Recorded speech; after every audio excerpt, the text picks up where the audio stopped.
Welcome to Dr. Warrick's podcast channel. Warrick is a practicing cardiologist and author with a passion for improving care by helping patients understand their heart health through education. Warrick believes educated patients get the best health care. Discover and understand the latest approaches and technology in heart care and how this might apply to you or someone you love.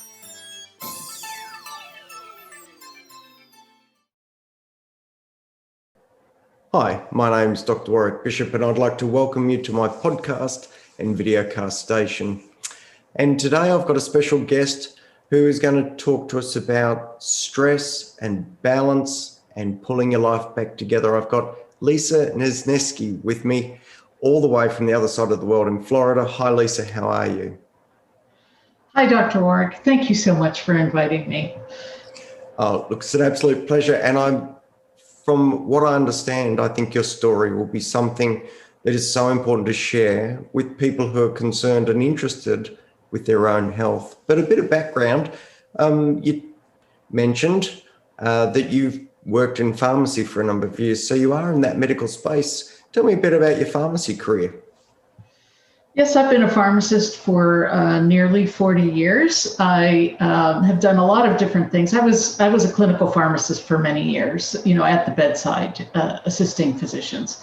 I've been a university professor and taught clinical pharmacy. I'm board certified in pharmacotherapy. I've got a certification in botanical medicine, and I'm also a certified mindfulness meditation teacher. Wow, well, you've got all the qualifications, Lisa. No question about that.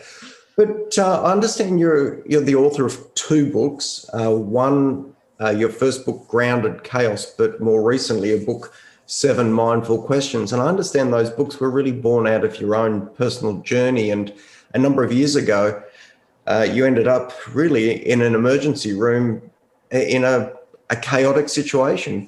Can you share that story with us? Yes, I had some chest pain and I sort of ignored it. It started in the middle of the day. I ignored it till about 2 o'clock in the morning and I thought, this is not going away. I better have this checked out. So I'm lying in the emergency room. They've got me all hooked up to all the monitors. And, I don't want to say that I can read an EKG, but it was normal. But every time I had the chest pain, the crushing chest pain sensation, my heart rate would begin to drop. So my normal heart rate's in the 50s, which is somewhat bradycardic, normal, but low heart rate. And each sensation of this, it would come and go, crescendo and then relax. I would have, my heart rate would start to drop and it went down 40, 38, 36, 32, 30. And when it hit 28, I said, look at the monitor. No one was watching the pulse rate because you normally don't watch the pulse rate when you're looking at a monitor. I had to say, look at my pulse rate. It's dropping when I have chest pain. I had to point this out. So meanwhile, I'm lucid and my heart rate's in the 20s and I get sort of a panic, like this could be it. I could be checking out. This could be the last day. And I said to everyone in the room, I don't want to miss my life. And I took a big, deep breath and blew it out. And the pain subsided at that point, and my heart rate started to climb back up.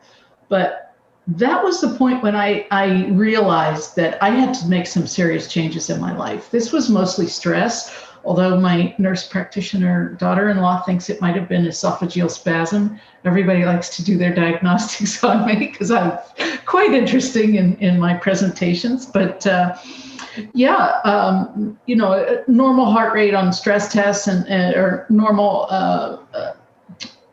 cardiac enzymes were all normal. Everything was fine except this excessive stress that I had at the point that this happened. It was just a few years ago. I had 275 employees. I had 5 departments at a hospital. I was a hospital administrator. So I had a lot of responsibility. I had pharmacy lab, medical oncology, radiation oncology, and the research department. So I had a lot going on. And I began to question everything in my life at that point. And I've made significant changes over the course of the last couple of years. But I realized that I think in questions. And so as I began to there are certain points in your life where you have so much going on, whether it's a personal challenge or a divorce or whatever. It's like from moment to moment, you're trying to figure out, what am I doing? And so that's really how the 7 mindful questions started. It started with, what am I doing right now? And why am I doing this? And not accusatory, but questioning from an open-ended, like, really, why? What's the underlying reason, the because? So the what am I doing is awareness, and why I'm doing it is the because. And then, why do I even care about this? Is this something that's in alignment with what's important to me? So it's ABC, aware because care. I'm aware because I care. Yeah, and the fourth question is pause and breathe. When you take that pause and you breathe, you open space for something better to come in. And at that point, I'm thinking, well, what is it that I really should be doing? Not an accusatory type of, you should be doing this, you should be doing that. No, this is like, what's really important right now for me to be doing? So that's what the should is, and that's question number 4. And really question number 4, pause and breathe, what's essential, is really the foundation of this whole method, because then you begin to think and come back, CBA, choose what's essential. So that's really that emotional connection to when you're choosing something, is it really the right thing for me to be doing, the feeling tone behind that? And so, many, many years, and this is probably a pharmacist trait, you don't pay attention to your body, you just keep working and keep working and keep working. And finally, your body screams at you and says, hello, I'm here. You better pay attention, or we're checking out. We're moving to the next possibility. So, but yeah, paying attention to your body and your feelings. Your feelings kind of get stuck in your body if they're not processed. And I think that's partially what happened that day in the emergency room. So. Choosing what's essential, choose. Better is the next one. So when you think of better, you think of your patterns where you've repeated and made mistakes, and you want to go back and really fix those things. And they're really those subconscious habits that you have that determine your behavior. So when you're choosing better because you're aware of what you're doing, it takes a while for you to get out of that groove of what you had been doing habitually, because it's subconscious. And then finally, it's the alternatives. What alternative is best for me right now? You might have a number of things that are really important, but really, what is it that you can get done in that moment? So the whole mnemonic is, I'm aware because I care, ABC, pause and breathe, then choose a better alternative. And I developed that because, so many people have read the 7 Habits of Highly Effective People. I challenged them to name one, other than maybe iron sharpens iron. I don't remember all 7. And I thought, well, I really want people to use these questions in sequence. So I'm going to put it in a mnemonic. So it's, I'm aware because I care, pause and breathe, choose a better alternative. And did you have someone who guided you through this direction? Were you supported, or was this a journey you took by yourself, Lisa? Yeah, this was a self-discovery. I have a writing coach. I have an editor who's phenomenal. This book has had many iterations before it came out. I actually wrote this one first, but Grounded in Chaos was published first. It's the one that wanted to come out to the world first. But this one, I took my time and really worked through it. And what's fascinating about the book is, I Grounded in Chaos is all written in narrative verse, so it's all poetry. And so my poetic style is I'm telling my stories of everything that's happened to me. And that's how 7 Mindful Questions starts with another one of these poems.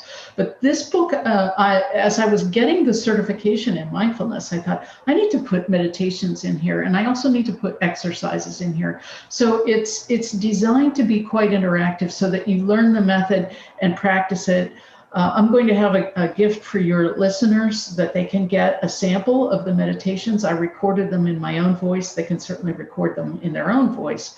But I've got all of those out on as a special gift for the listeners of your podcast. And well, that would be fantastic. And I personally am aware of the benefits of meditation. But I was going to ask you, up until your event in the emergency room, with your stress-related pains, had you been a meditator up until that point? Has that been something that you had participated in till then and became more focused, or is it a new endeavor? So my first experience with meditation was through the University of Pittsburgh had a natural medicine integrative medicine clinic, and a gentleman there led a meditation. I thought, well, let me try this and see. And this was in 1997. So I've been a long-standing meditator. I've learned a number of different types.